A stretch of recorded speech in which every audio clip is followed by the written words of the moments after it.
আমরা দেখেছি ইসলামী বিশ্ববিদ্যালয়ে একজন নারী আরেকজন নারীকে কিভাবে বিবস্ত্র করে ভিডিও ধারণ করে সামাজিক যোগাযোগ মাধ্যমে ছড়িয়ে দেওয়ার হুমকি দিয়েছিল।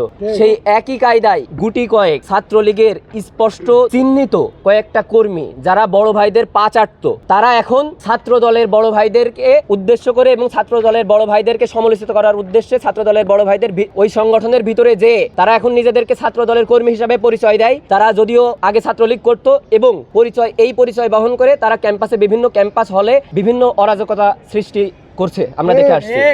তারই প্রক্রিয়ায় রাকিবুলকে ধরে এভাবে উলঙ্গ করে ভিডিওটা সামাজিক যোগাযোগ মাধ্যমে ছড়িয়ে দেওয়ার হুমকি দেয়। আমরা এর তীব্র প্রতিনিন্দা জানাই।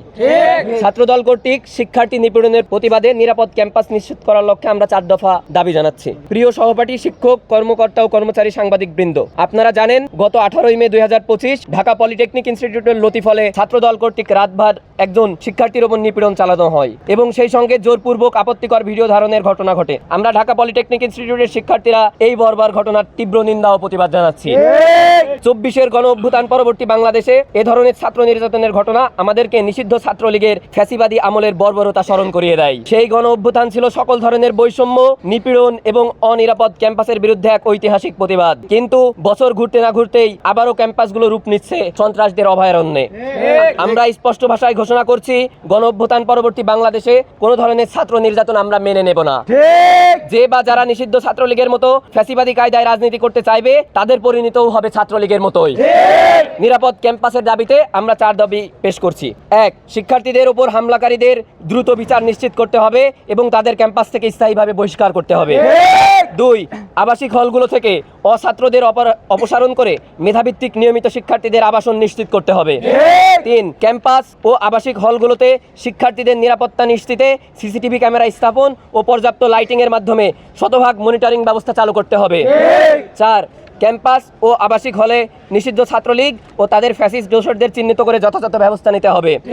আমরা কর্তৃপক্ষকে জোর আহ্বান জানাচ্ছি, উপযুক্ত দাবিগুলো অবিলম্বে বাস্তবায়ন করে শিক্ষার্থীদের নিরাপত্তা নিশ্চিত করুন, অন্যথায় আমরা আরো কঠোর কর্মসূচি নিতে বাধ্য হব।